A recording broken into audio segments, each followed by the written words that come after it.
Calling Buzz Lightyear, the galaxy's greatest hero. This is the story of a man named Stanley. Stanley worked for a company in a big building where he was employee number 427. Employee number 427's job was simple. He sat at his desk in room 427 and he pushed buttons on a keyboard. Orders came to him through a monitor next to his desk, telling him what buttons to push, how long to push them, and in what order. This is what employee 427 did every day of every month of every year.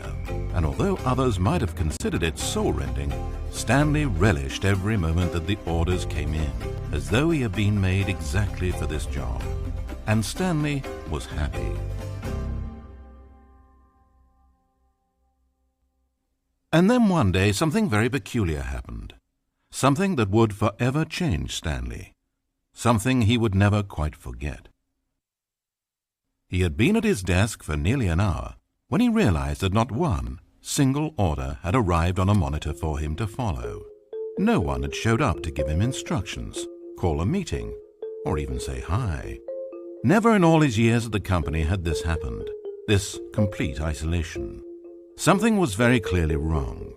Shocked, frozen solid, Stanley found himself unable to move for the longest time. But as he came to his wits and regained his senses, he got up from his desk and walked out into the hallway. Stanley decided to go to the staff lounge to check on his co-workers. He never functioned well by himself and constantly needed support and guidance from others, so the thought of total solitude was terrifying to him. When Stanley came to a set of 2 open doors, he entered the door on his left.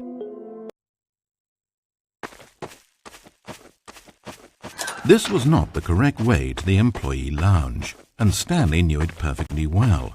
So he turned left at the first open door and walked back in the right direction. Stanley was so bad at following directions, it's incredible he wasn't fired years ago. Maybe this is why everyone had left. No one wanted to be around someone as bad at listening as him. And since he was walking into the middle of nowhere and thus ruining the entire story, Stanley decided that he would punish himself. So when he came to the elevator and the doors opened, he stepped inside and pushed the button to go up.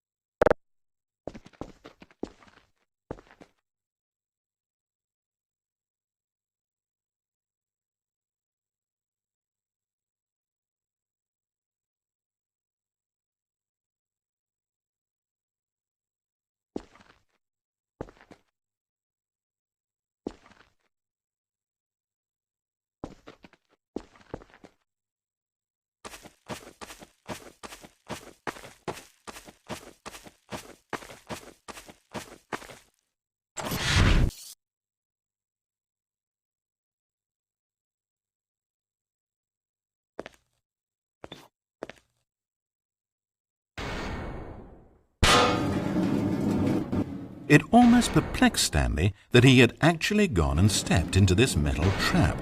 After all, it should have been no surprise that this thing would lead him to his death. But he thought to himself, this is simply the price to pay for ruining a perfectly good story.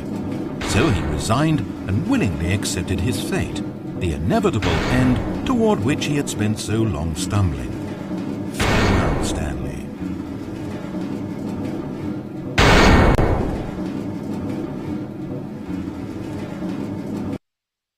"Farewell, Stanley," cried the narrator as he sent his subject down the conveyor belt and into the enormous metal jaws. In a single visceral instant, Stanley was obliterated as the machine crushed every bone in his body, killing him instantly.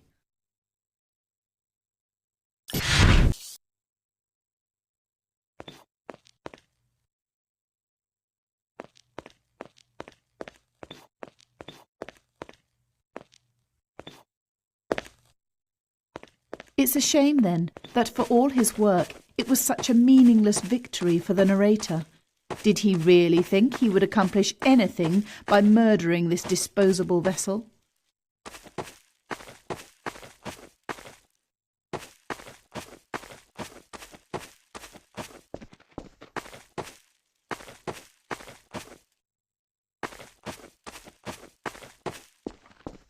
Every possible choice Stanley could make had been designed for him long before he ever set foot here. The narrator wanted to kill him. Stanley was already dead from the moment he hit start.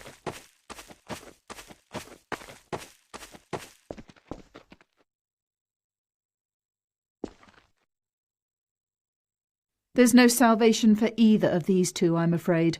The narrator had as little power over Stanley as Stanley did over the paths that he walked. But listen to me. This story is not over. You can still save these two. You can stop the program before they both fail. Push escape and press quit. There's no other way to beat this game. As long as you move forward, you'll be walking someone else's path. Stop now, and it'll be your only true choice. Whatever you do,